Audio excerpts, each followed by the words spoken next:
Bonsoir à tous, Le Monde aujourd'hui, ravi de vous retrouver pour cette nouvelle édition de votre journal.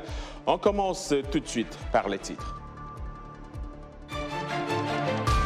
Antonio Guterres appelle à un retour sûr et dans la dignité des déplacés. Il l'a dit au Nigeria, dernière étape de sa visite en Afrique de l'Ouest. Notre correspondant à Abuja fera le point. La paix, toujours un espoir lointain en Éthiopie, malgré un cessez-le-feu déclaré entre les autorités et les rebelles du Tigré en mars dernier. Nous verrons cela dans ce journal avec Henry Wilkins, qui s'est rendu dans la région de l'Amara. Suite de notre série sur les journalistes en exil, cap ce soir sur le Zimbabwe. Nous irons également en RDC où peu de femmes ont l'opportunité d'exercer le journalisme alors qu'elles en ont les compétences. Nous verrons comment elles s'organisent pour le prouver. Malgré les révélations de la presse américaine, la Cour suprême n'a pas encore dit son dernier mot sur la révision de la loi légalisant l'avortement. Mais le sujet fait déjà débat aussi bien à la Maison-Blanche qu'au Congrès, sans oublier la rue. Analyse dans cette édition. Bienvenue donc au Nigeria. Des combattants affiliés au groupe État islamique ont tué 7 personnes dans l'attaque d'un village dans le nord-est du pays. Des membres du groupe État islamique en Afrique de l'Ouest sont arrivés à moto et à bord de camionnettes équipées de mitrailleuses. Ils ont pris d'assaut hier après-midi le village de Kaoutikeri, près de Chibok, ouvrant le feu sur les habitants. Nous avons récupéré 7 corps après l'attaque, a déclaré Samson Boulous, un habitant du village. Les djihadistes ont également pillé de nombreux commerces avant de les incendier. L'armée n'a pas confirmé cette attaque. De nombreux habitants ont passé la nuit dans la brousse, selon Ayuba Lamsom, un responsable local de Chibok. Cette dernière attaque est survenue peu après l'arrivée du secrétaire général de l'ONU, Antonio Guterres, qui termine aujourd'hui sa tournée dans 3 pays ouest-africains par une rencontre avec le président Muhammadu Buhari à Abuja, la capitale fédérale. Antonio Guterres est au Nigeria dans le cadre de sa visite de 2 jours dans le pays après le Niger et le Sénégal, ces 2 précédentes étapes. Au Nigeria donc, M. Guterres a appelé à un retour sûr et digne des déplacés. Reportage à Abuja de notre correspondant Gilbert Tamba. Avant son arrivée à Borno, dans le nord-est du Nigeria, M. Guterres était allé dans la matinée à la rencontre des déplacés réfugiés dans l'ouest du Niger. Il faut qu'il y ait un appui financier solide du point de vue humanitaire, du point de vue de développement, parce que la meilleure façon de combattre le terrorisme, c'est de garantir qu'il y a de l'espoir, qu'il y a de l'avenir, que les gens peuvent avoir des écoles, des hôpitaux, des emplois. Le Niger est l'une des zones affectées par l'insurrection sanglante de Boko Haram au nord du Nigeria depuis 2009. Nous sommes conscients de la complexité des crises à travers le monde, mais la situation du Sahel est aussi complexe. Cette complicité est caractérisée par l'insécurité, mais également le changement climatique qui a un impact sur la population déplacée et les populations hautes.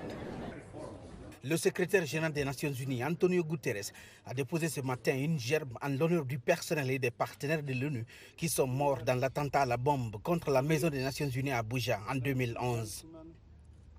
Le chef de l'ONU effectue sa visite au moment où le pays fait face à une insécurité grandissante dans les régions du nord-ouest et du centre, suite aux attaques incessantes des gangs criminels contre les populations.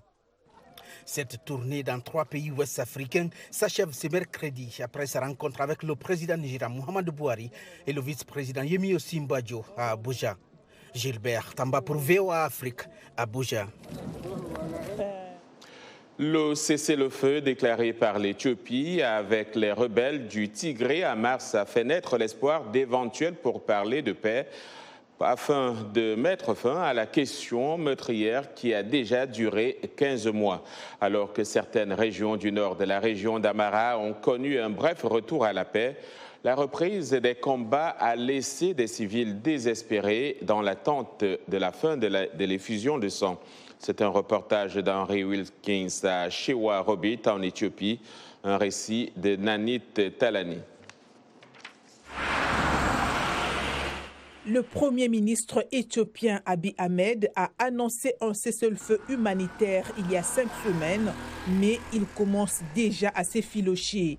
Dans la région nord d'Amara, les combats avaient diminué, mais la semaine dernière, ils ont de nouveau éclaté. Wendo Essen Mamo est un témoin des récents affrontements. J'étais à 3 km lorsque le conflit a éclaté. Moulale, épicentre du conflit, est presque incendié, comme l'avait été la ville d'Ataye, où 3 conflits ethniques de ce type se sont produits dans l'espace d'1 an. Les collines d'Amara ont été le théâtre de combats entre les forces gouvernementales, le Front de libération du peuple du Tigré et des milices pendant des mois.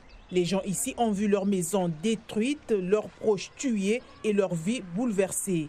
La plupart des gens à qui le correspondant de la VOA a parlé disent qu'ils veulent juste voir la paix maintenant.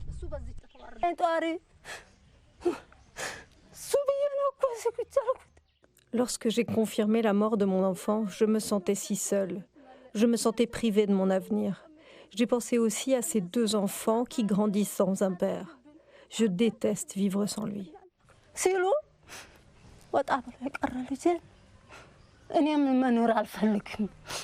Les 2 parties à la guerre civile en Éthiopie ont été accusés d'atteinte aux droits humains. Ces images fournies par des organisations de défense des droits humains montrent les forces gouvernementales juste avant d'exécuter un groupe de Tigréens. Ahmed Mohamed Seïd, membre d'une milice locale, espère également que les combats auront finalement pris fin pour de bon.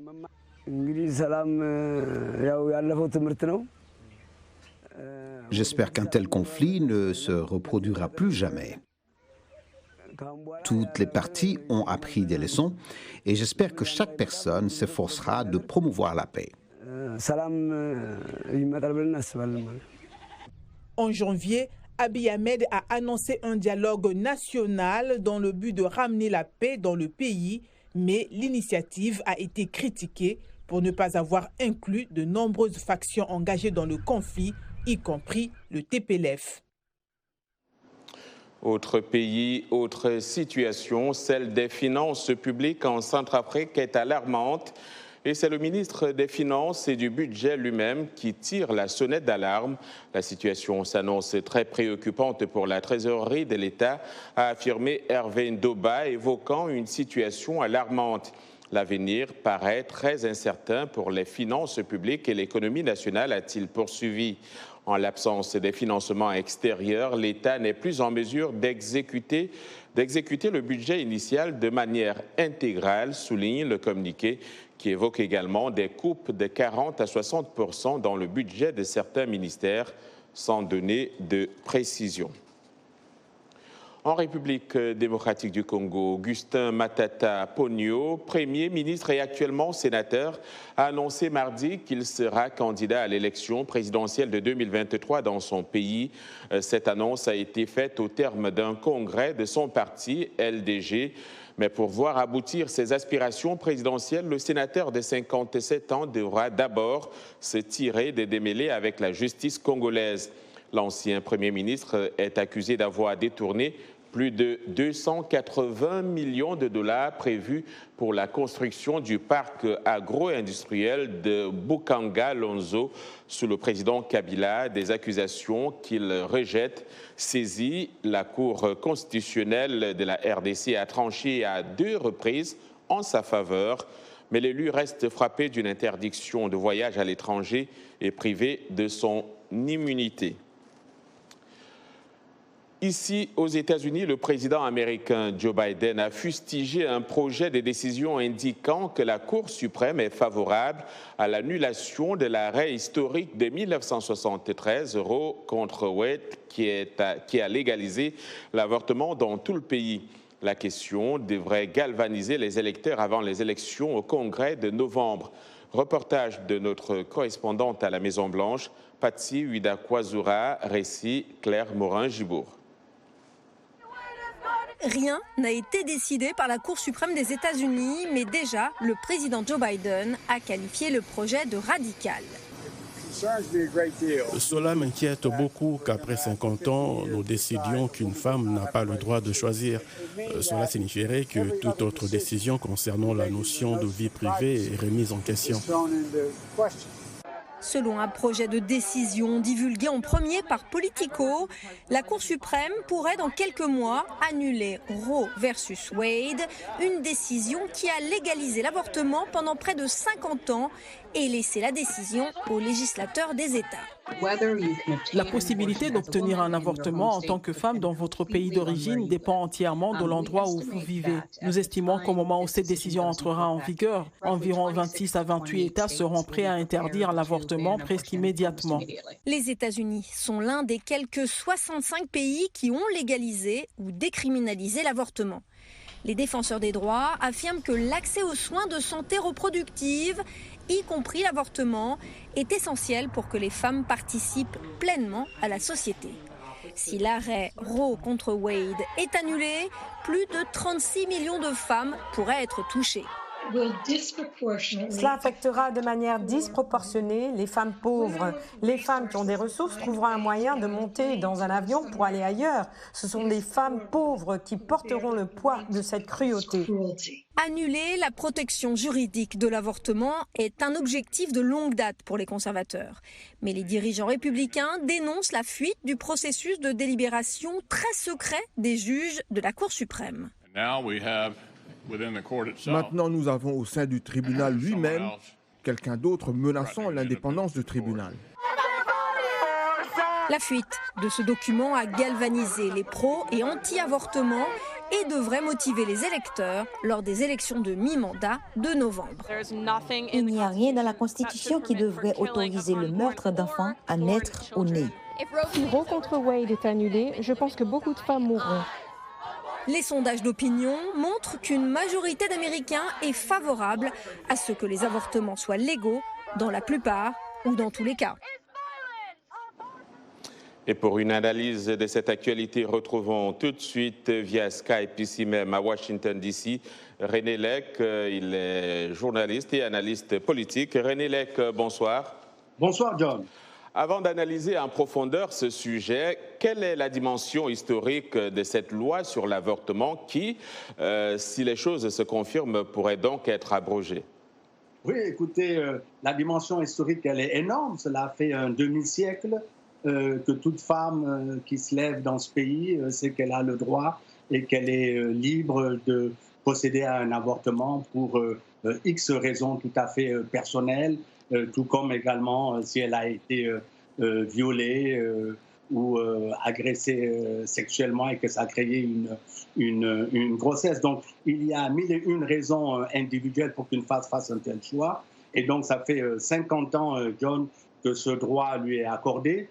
Donc, c'était déjà en 1973 pour Roe contre Wade, mais également confirmé encore une vingtaine d'années plus tard, en 1992, dans le cas Planned Parenthood contre Casey. Donc, la Cour suprême a confirmé ce droit constitutionnel qui relève du 14e amendement de la Constitution, qui est une clause sur les libertés individuelles. Cette loi, évidemment, a ses défenseurs et ses détracteurs, comme on a pu le voir dans le reportage tout à l'heure. Quels sont les arguments des deux camps? Écoutez, bon, pour les démocrates et pour les partisans du libre choix, donc, qui sont pro-avortement, la question est simple, est une simple question de liberté individuelle et de bon sens dans le cas des situations de viol et d'actes criminels sur le corps d'une femme. De notre côté, pour les républicains, cela relève plus de questions d'ordre moral slash, si vous permettez l'expression, religieuse, qui considère que la vie ne commence pas à la naissance de l'enfant, mais dès la situation, le statut de fœtus d'un bébé. Et que donc la vie commence à ce moment-là et qu'un avortement, quelque part, est un crime contre un être humain. Et tout cela arrive alors que nous sommes à quelques mois des élections de mi-mandat ici aux États-Unis et à plus de 2 ans de la présidentielle. Quelles pourraient être, au plan politique, les implications de cette loi? Écoutez, les implications peuvent être énormes, John, parce que, comme beaucoup de gens le notent, cela peut galvaniser un peu les bases chacun des partis politiques, des démocrates comme des républicains. Bon, peut-être on peut penser que ça bénéficie plus aux démocrates parce que, bon, ils ont l'enthousiasme en moins par rapport aux républicains. Tous les sondages les donnent plus ou moins perdants pour les élections de mi-mandat. Donc cette situation-là peut raviver la base et la dynamiser. Voilà, merci René Lec pour cette analyse. Je rappelle que vous êtes journaliste et analyste politique basé ici même à Washington. Au revoir, John. Au revoir René. Dans le cadre d'un nouveau paquet de sanctions contre Moscou, la Commission européenne propose un embargo progressif sur le pétrole et les produits pétroliers russes. Cet embargo doit être mis en place de manière à permettre d'autres voies d'approvisionnement, d'après Ursula von der Leyen, la présidente de la Commission, alors que le pétrole russe représente environ un quart des importations de l'Union européenne. Sur le terrain, les combats s'intensifient. Les troupes russes tirent des missiles à travers le pays jusqu'à Lviv, près de la frontière polonaise, et jusqu'à une région proche de la Hongrie, jusque-là préservée de la guerre. La situation reste confuse à Mariupol. Le Kremlin dément un assaut contre la Syrie d'Azovstal. Vladimir Poutine a lui réclamé par ailleurs des alliés occidentaux de l'Ukraine qu'ils cessent leur livraison d'armes à Kiev. Vous regardez Le Monde aujourd'hui en direct de Washington DC sur VOA Afrique. N'allez nulle part ailleurs, l'information vous revient dans un instant. Nous parlerons notamment de presse et d'environnement.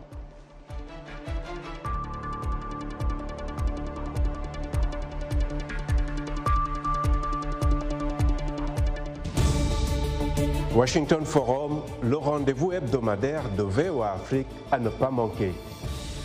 Chaque semaine, nous sommes ensemble pour 30 minutes pour décortiquer les grands sujets qui font l'actualité. Avec nos analystes et nos reporters, nous allons au fond des choses. Politique, économie, société, culture.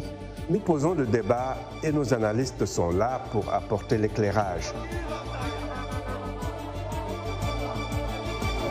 Washington Forum, c'est aussi vous, le public. Vous pouvez participer en réagissant au thème de la semaine sur nos réseaux sociaux. La rédaction de VOA Afrique vous donne rendez-vous sur ses chaînes partenaires, son site voaafrique.com et sur ses plateformes numériques pour prendre part à ce forum réalisé dans nos studios à Washington. À très bientôt dans Washington Forum. Vous suivez Le Monde aujourd'hui, un programme de VOA Afrique. Merci de nous rejoindre pour cette seconde partie. Nous émettons en direct de Washington, D.C. On n'a pas fini de parler de la presse et en République démocratique du Congo, un constat est fait. Peu de femmes ont l'opportunité d'exercer ce métier alors qu'elles en ont les compétences. Pour montrer le savoir-faire des femmes dans le domaine des médias, l'Union congolaise des femmes des médias a mis en place à Goma depuis 3 ans un journal 100% féminin afin d'encourager les femmes à pratiquer le journalisme. Zanem Neti Zaidi, notre correspondant à Goma, est allé à leur rencontre. Voici son reportage.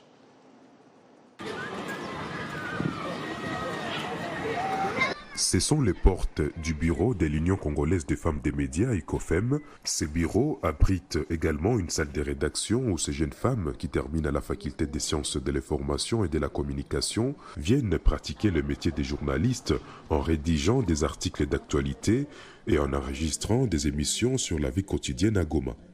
La composition de cette équipe de rédaction est inédite, uniquement des femmes y compris les responsables, ce qui n'affecte pas la bonne ambiance ou le sérieux du travail de ces femmes. Ce lundi, elles ont tenu leur toute première conférence de rédaction du mois de mai avec un focus sur les différents sujets à traiter cette semaine, notamment la liberté de la presse en RDC et en particulier au Nord Kivu, province dirigée par le militaire depuis 1 an. Pour elles, les femmes doivent prendre les devants et ne pas se sous-estimer. J'appellerai toutes les femmes, toutes les filles qui font le journalisme, la communication, de venir et que nous soyons nombreuses, qu'elles enlèvent la peur de travailler dans le journalisme, donc de travailler en tant que journaliste femme. Travailler sans aucun homme ne dérange pas ces femmes qui se sentent largement capables de faire le même travail que les hommes, comme le martèle la rédactrice en chef. Nous ne dépendons pas des hommes pour travailler. Donc nous pouvons travailler main dans la main pour concevoir quelque chose, pour concevoir une seule chose, voilà. Mais nous ne dépendons pas d'eux. Même s'ils ne sont pas là, nous pouvons travailler. Donc l'absence des hommes ne peut pas se présenter comme un handicap, en fait. La directrice de l'Union congolaise des femmes des médias révèle que l'idée derrière cette initiative est de donner aux femmes le moyen d'occuper les postes de décision dans les salles de rédaction dans un avenir proche. Ma lutte est de donner le goût à ces jeunes journalistes. Parce que actuellement, avec nos communautés, avec les us et coutumes, avec tous les stéréotypes autour de la femme journaliste, nous voulions que tous ces stéréotypes cessent. Donc que les femmes se sentent à l'aise d'être journalistes. L'Union congolaise des femmes des médias s'attaque à la réticence des femmes à exercer le métier des journalistes et se bat pour atteindre l'horizon 2030 avec l'égalité des femmes dans les différentes rédactions. Zanem Netizaïdi pour VOA Afrique, Goma.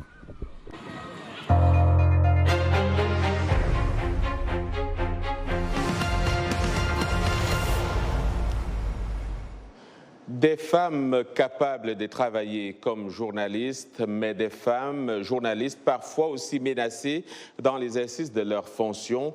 C'est le cas de Jaron Njoba, ancienne grande reporter économique de l'agence de presse publique zimbabwéenne Inter-Africa News Agency. Elle a quitté le Zimbabwe pour les États-Unis où elle est restée quelques années avant de partir pour le Canada. Sharon Njoba travaille aujourd'hui comme directrice d'une agence de développement et utilise les médias sociaux pour mettre en lumière les problèmes qui touchent les femmes, notamment les femmes zimbabwéennes vivant dans différents pays. Suivons son expérience.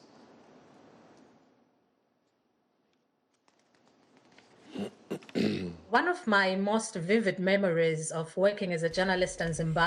de mes souvenirs les plus vifs de travail en tant que journaliste au Zimbabwe est ce qui m'a finalement conduite à quitter l'organisation pour laquelle je travaillais.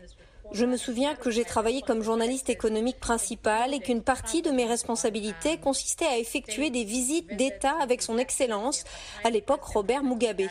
J'ai voyagé avec lui lors d'une visite au Koweït où le Zimbabwe allait négocier une facilité de crédit pour se procurer du carburant. Cela n'a pas réussi, donc j'ai écrit à ce sujet et évidemment le gouvernement n'était pas content et ils ont rendu la vie difficile à toute l'organisation de Ziana et c'est devenu inconfortable pour moi et mes collègues à ce moment-là et j'ai pris sur moi de quitter l'organisation pour que le gouvernement puisse débloquer des fonds. Il retenait en fait le financement de Ziana parce que Ziana écrivait des articles qui ne correspondaient pas aux desseins du gouvernement. Je dirais que l'espace s'est encore rétréci pour les journalistes au Zimbabwe. En 2017, avec l'arrivée du nouveau régime, on s'attendait à ce qu'il y ait la liberté de la presse. Mais nous ne voyons pas cela et l'un des facteurs que j'ai observé comme particulièrement difficile pour les journalistes au Zimbabwe, c'est la situation économique où il y a tellement de pauvreté. Et cela compromet également la façon dont les journalistes peuvent rendre compte de certaines questions et cela les rend vulnérables. Leur intégrité est compromise parce qu'ils doivent parfois choisir entre le pain et le beurre, littéralement, et l'éthique du journalisme. Donc je trouve que cela réduit encore plus l'espace pour les journalistes au Zimbabwe.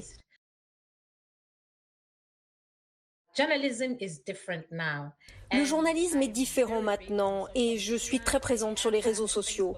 J'ai un groupe Facebook où je partage beaucoup d'informations sur le Zimbabwe avec des femmes qui vivent au Canada. Une partie de la mission de ce groupe Facebook est d'amener les femmes à s'engager dans les questions économiques, sociales et politiques, non seulement au Zimbabwe, mais simplement de créer un espace dans lequel les femmes sont à l'aise et elles apprécient également la diversité des points de vue alors qu'on cherche à cultiver un espace démocratique.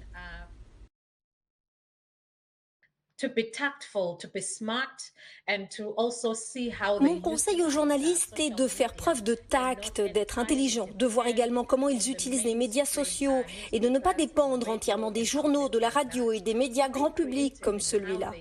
Donc, être créatif sur la façon dont ils utilisent les médias sociaux, car en fin de compte, c'est ce que vous voulez diffuser.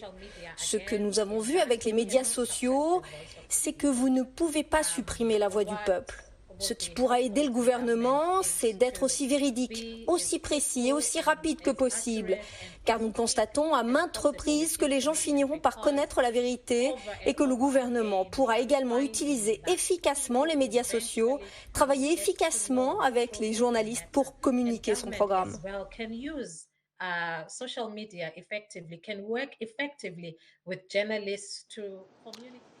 Parlons à présent d'environnement. Sur la côte orientale du Kenya, des années d'exploitation incontrôlée ont changé le visage du Sabaki, le deuxième plus long fleuve du pays. Les mangroves, les vasières, les bassins d'eau douce et les dunes de sable ont subi les assauts des exploitants. Mais aujourd'hui, les communautés ont décidé de replanter les arbustes dans l'espoir de rétablir l'équilibre écologique. Et l'opération a commencé à porter ses fruits. Les explications d'Abdourahmane Dia. Des populations qui ont décidé de replanter des arbres pour reconstituer la mangrove le long de la rive du fleuve Sabaki. Au fil des ans, elles ont vu la forêt, leur plus grande richesse, disparaître à grande vitesse sous leurs yeux. Cette région a changé. Autrefois, nous avions une grande forêt avec des animaux sauvages comme des éléphants et les singes. C'était une zone où les animaux sauvages habitaient dans les années 1950-1960. Durant des générations, les communautés locales ont puisé dans les richesses naturelles offertes par le fleuve Sabaki en exploitant le bois, l'eau douce, les fruits de mer, l'agriculture et même pour la médecine traditionnelle. Le point auquel nous sommes arrivés aujourd'hui dans le monde, en Afrique, au Kenya ou simplement en regardant la côte kenyane, c'est que la densité de population est déjà très élevée et que la quantité des ressources qui ont déjà été extraites par la pêche, le défrichement de la végétation, la coupe du bois pour le charbon de bois ou pour la construction et d'autres choses de ce genre, c'est que nous sommes déjà dans un déficit environnemental de l'écosystème. Nous ne pouvons que profiter de la nature en restaurant les écosystèmes dès maintenant. Les potentialités pour la région sont pourtant énormes face au changement climatique. C'est une zone côtière humide qui permet le stockage du carbone, le filtrage de la pollution de l'eau, qui offre une protection naturelle contre les phénomènes météorologiques extrêmes et la montée du niveau de la mer. Le monde change beaucoup, mais pour les mangroves, leur capacité à rebondir et à revenir coloniser les zones qu'elles occupaient dans le passé est plutôt encourageante. Depuis que les volontaires ont choisi de sauver la mangrove, des dizaines de milliers de petits arbres ont été plantés. Selon l'ONU, protéger les mangroves coûte 1000 fois moins cher que de construire des digues. Le Monde aujourd'hui, c'est la fin de cette édition. Au nom de toute l'équipe, je vous dis merci de l'avoir suivi. Demain est un autre jour. D'ici là, passez une excellente soirée.